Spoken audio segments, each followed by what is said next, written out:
Hey friends, welcome back to the vlog.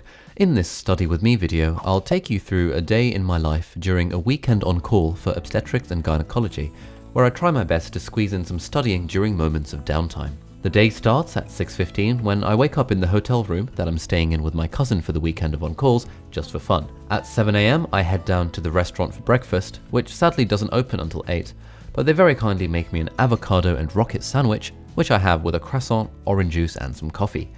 While eating, I read about my terrible posture issue of anterior pelvic tilt on the website Nerd Fitness, and I decide to sort my life out by buying a set of body fat calipers on Amazon to help me get rid of my pot belly. At 7:45 AM, I drive over to the hospital where I change into scrubs, get a handover from the night team, and head over to the obstetrics ward where I do my usual saving lives thing by writing a handful of discharge summaries, a few prescriptions for medication, and reviewing a couple of postnatal patients to make sure they're fine to go home. One of the patients had a cesarean section the previous day, so I check in with her, congratulate her on the birth of her first baby, and answer any outstanding questions that she's got about the operation or the recovery period.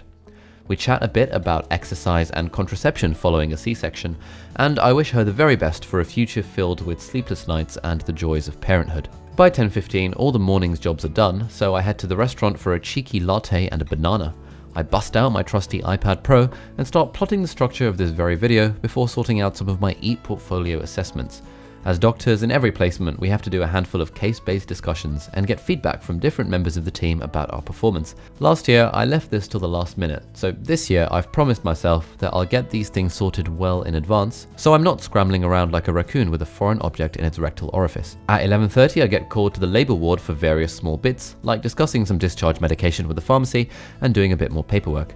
Then at noon, I head back to the restaurant to grab some lunch with my junior doctor colleagues, and then get a bleep at 12:30 to review a lady on the labour ward. She's a few days post-delivery and has had some bleeding, so I see her, examine her abdomen, and with one of the midwives, I do a speculum and swabs and send her home with antibiotics and our very best wishes. From 2 to 6 PM, things are pretty busy on both the obstetrics and the gynecology wards, mostly with random bits of paperwork, but I do get a couple of patients with abnormal blood results who need sorting out, and a few ladies referred from the emergency department who I review on the gynecology ward and make plans for them that I confirm with the consultant on call. But because this is a study with me video, I won't go into much detail on this front, but there's a proper day in the life video that I'm working on in partnership with my hospital, where I'll dive into more of the clinical details. Anyway, at 6 PM, I finally make a start on studying kidney physiology.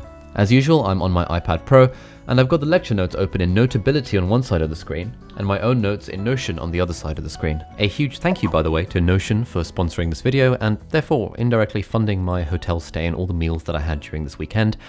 If you haven't tried Notion yet, and you're a student or teacher, you can actually get Notion Personal completely for free by using your edu or .ac email address. More details in the video description. The first thing I do is scope the subject, of course. That means that I blitz through the lecture notes and create toggles for every subheading so that overall it gives me a big picture idea of what's in each of the lectures. Then, as I'm going through lecture number 6, early on, there's a reference to something that was discussed in lecture number 1. Because at the end of every paragraph in the lecture notes, I'm asking myself, firstly, does this make sense? And secondly, could I explain this to a 5-year-old? I realized that I'm not 100% clear on this point about fluid redistribution across different compartments in the body, and that maybe I wouldn't be able to explain it to a 5-year-old clearly enough. So, rather than plowing on with this niggle in the back of my mind, I go all the way back to lecture 1 and start to build up the story of fluid redistribution using the Cornell note-taking system.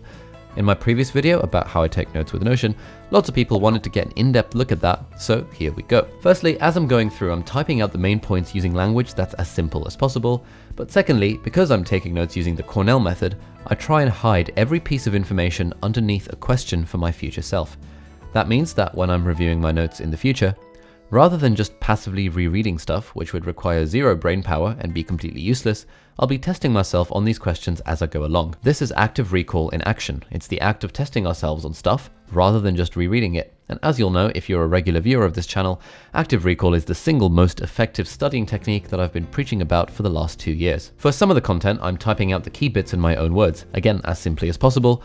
But for other bits, if typing it out would just take too much time, I'm just screenshotting the lecture notes, cropping to the relevant bit, and then inserting the photo as an image in Notion. Then I like to hide the images under their own toggles because I don't like big images clogging up the main body of my notes. So here, for example, I screenshot this box about Van't Hoff's equation and I hide it under its own toggle.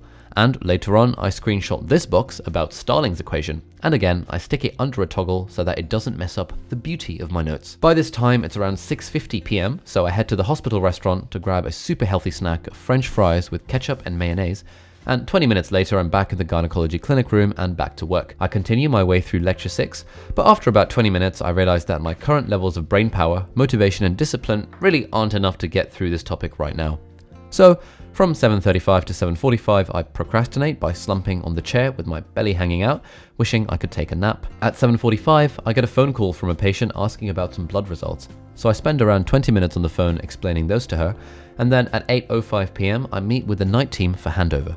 There's not a lot going on, so the registrar is super nice and lets me leave a little bit early. So I change out of my scrubs and head out of the hospital at 8:30, arriving back at the hotel at 8:45. From 8:45, my cousin and I take a seat in the hotel lounge to continue bashing out some work. He's preparing for a postgraduate medical exam and recently discovered my Study With Me playlist on Spotify, so he's listening to that while going through practice questions. And after ordering a virgin mojito and some proper food, I find a second wave of activation energy within myself and get back to studying. And even though Jahanzeb's doing his own thing, the fact that we're both studying in the same place helps keep me going when I'm doing my own work.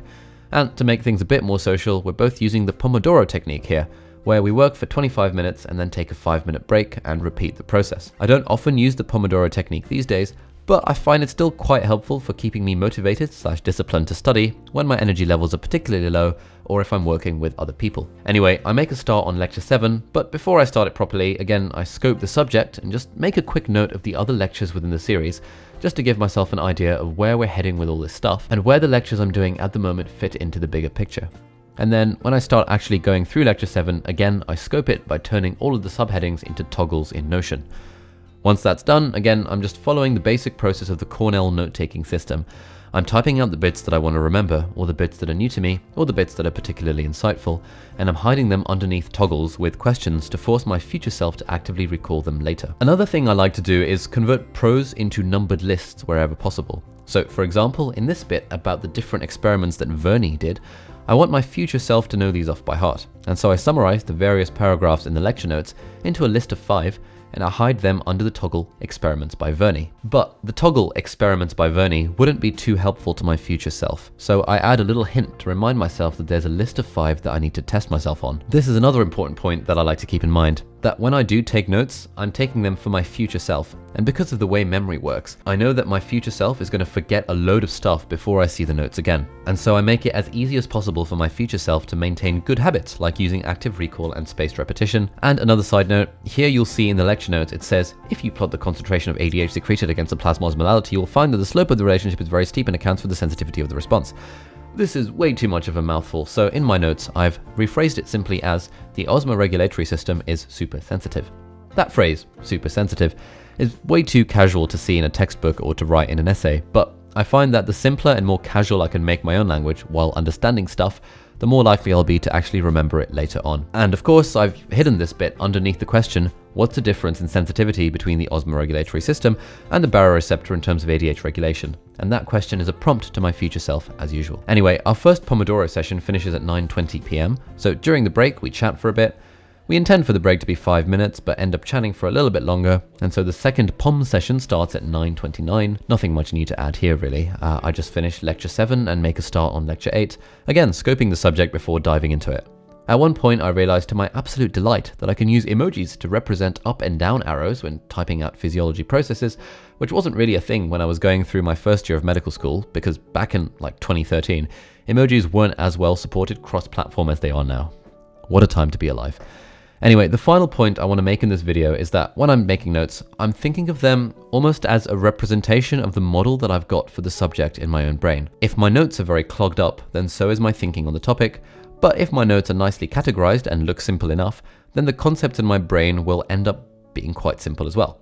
That's one of the reasons why I absolutely love the toggle feature in Notion, because it lets me see the big picture in a nice unclogged fashion, and if I do need to drill down into the details of a topic, I can hit the toggles and get all the detail I need. Anyway, our study session ends at 10 p.m. and we end up chatting for another half an hour while sipping on caffeine-free peppermint tea.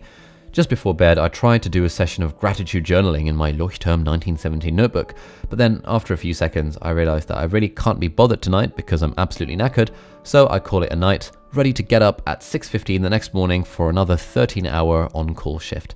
So thank you so much for watching, and I will see you in the next video. Good night.